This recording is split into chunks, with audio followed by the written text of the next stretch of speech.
Hei, seekord ei ole mul siin laual midagi, nagu näete.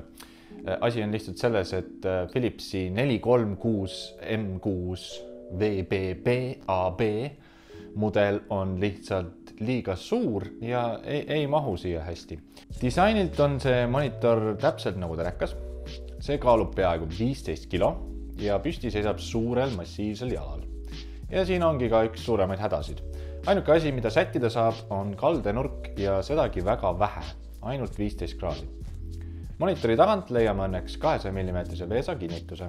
Seega saab külge kruvida oma jala või seina kinnituse. Taga paremas ääres on väike joystick, millega saab menüüs ringi käia või kui sa ei viitsi monitori ennast näppida, siis õnneks tuleb kaasa ka väike pult.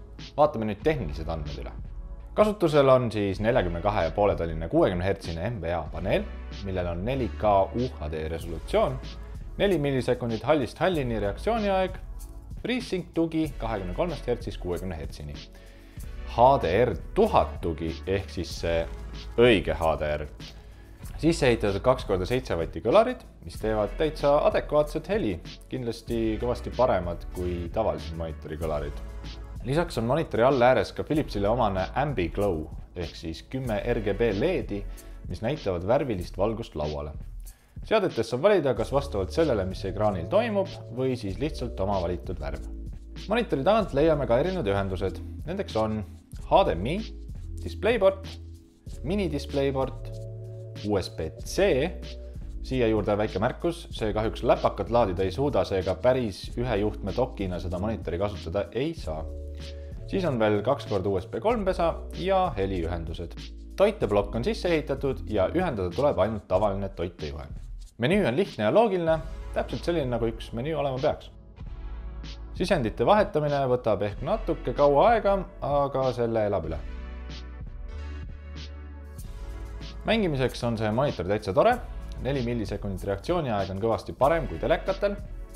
FreeSync või siis Adaptive Sync, kuidas iganes seda nimetada tahate, on ka hea lisa, eriti arvestades, et keskmine mänguri arvuti jääb hetkel veel 4K resolutsiooniga veidi hätta.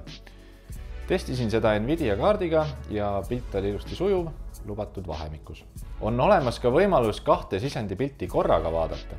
Näiteks saad mängida mingit konsoolimängu ja samal ajal jälgida, mis sul lemmikus striimis toimub.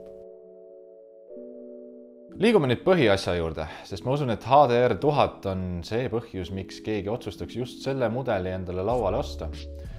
Antud monitor on siis display HDR1000 ja UHDA sertifitseeritud. Pilt on HDR-ist tõesti kena ja valgus on väga kere, 1000 nitti on vägev.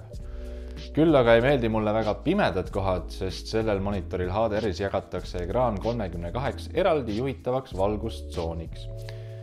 Seda on selgelt liiga vähe ja pimedates kohtades on häirivalt hästi näha, et mingi kindla ala valgust reguleeritakse. Kokkuvõttes on tegu korraliku monitoriga, juhul kui soovid mitut erinevat seadet ühe ekraani taga kasutada. Muul juhul ilmselt leiaksid sama raha eest natuke sobivama lahenduse. Ainult HDR-i pärast ma seda monitori omale ei ostaks. Selle video tegemise ajal maksab see poes umbes 600 €. Nagu ikka, ostukohad ja hetkehinnad leiad video all olevat lingist.